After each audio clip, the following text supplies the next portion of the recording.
Oke, halo lagi teman-teman. Welcome back. We go to the last two tradition for this meeting. That is what socio-cultural and socio-psychological tradition. These two tradition is belong to like the previous one. It's belong to positivism for the first step, but then they the the the last, then it belong to the positivism one. So I begin with the sociocultural. Sociocultural is tradition that perceive that communication is a process of how information is go through.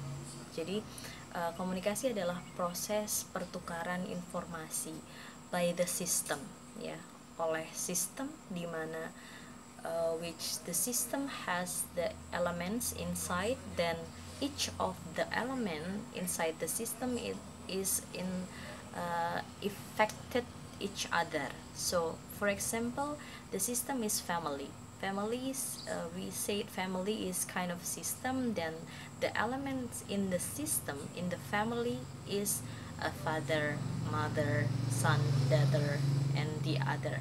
Misalnya ada asisten keluar rumah tangga dan segala macam, itu adalah elemen dan sistemnya.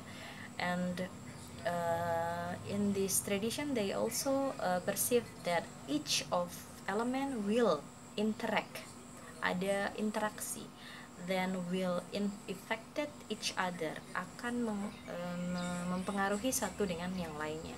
For example, whenever one of the son is getting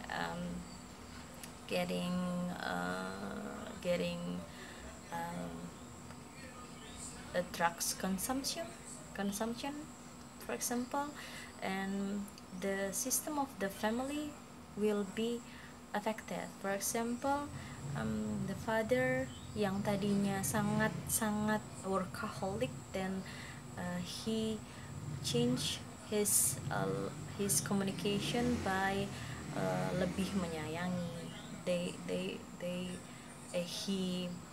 He changed to be a good father.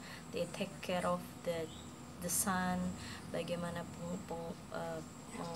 mengurusinya ketika karantina misalnya, atau rehabilitasi misalnya, seperti itu ya, sehingga satu elemen yang menstimuli atau menyebabkan perubahan, maka akan mengafek atau merubah elemen di dalam sistem itu tersebut dan mengubah sistem tersebut juga, kayak gitu. Sehingga di dalam in this tradition there are 4 kinds of variation. That the first one is basic system theory, or we say PST. That is very basis, yeah. This one is a variation that said we can analyze a system through the outside of the system. Misalnya, kita bisa menilai suatu sistem itu berdasarkan tampak luarnya. For example, we can say Indonesia as a development country will not able to prevent coronavirus, gitu ya. Jadi orang-orang misalnya dari negara lain melihat sistem Indonesia dari luar itu, paling Indonesia nggak akan bisa mampu prevent the COVID-19 because they have no stable in the regulation, they have no stable in the system, they have no stable in the facility of the healthiness, gitu ya. Sehingga based on this basic system theory, they can perceive it from the outside of the system. The second variation is cybernetic variation. It's said that there is we can analyze something through the control the system, the element that control the system. For example, when we say it like Indonesia, analyze the Indonesia prevention about COVID-19, kita tidak hanya menilai dari luar, tapi bagaimana kontrol, siapa yang pihak-pihak yang mengontrol atau elemen-elemen yang bertugas mengontrol sistem tersebut masuk. Yang pertama misalnya, they can be the patient that brings the coronaviruses. The second one is the government that establish or regulate the rules atau kebijakan. Ya. Kemudian how the society itself surround the system, the Indonesia. Ya, bagaimana kemudian Indonesia mereka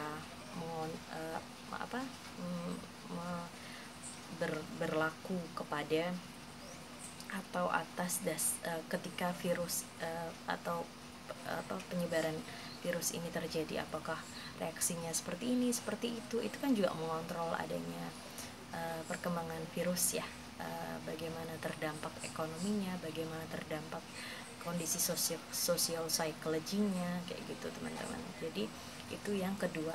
Yang ketiga adalah general system theory. This one is the general system. So general means melihat keseluruhan dalam satu keselarasan, padahal di dalam satu sistem itu punya elemen yang bermacam-macam, berbeda-beda, sehingga di dalam satu sistem ini contohnya adalah Indonesia punya 6 negara, we have 6 religion, right? But then because of the majority of Indonesia's people is Muslim, so we belong to a Muslim country. That is general system theory. And the last one is about cybernetic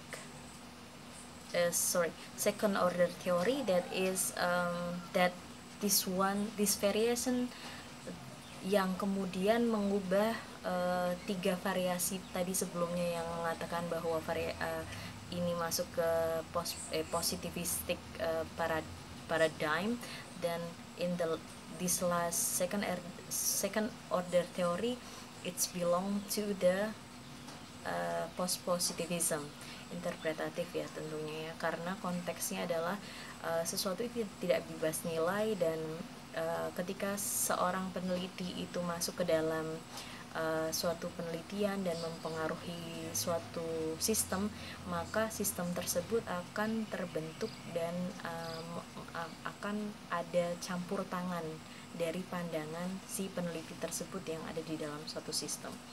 Seperti itu teman-teman yang socio-cultural. Kemudian yang terakhir adalah the last one is psychological. This tradition is belong to the positivism because it's psychological science, yeah, belong to psychological science. That means communication is help, or communication process is kind of a process that it's sorry, I mean that communication is include of the behavior of some people. So whenever somebody acts something or do something, then it will based on some other behavior. For example,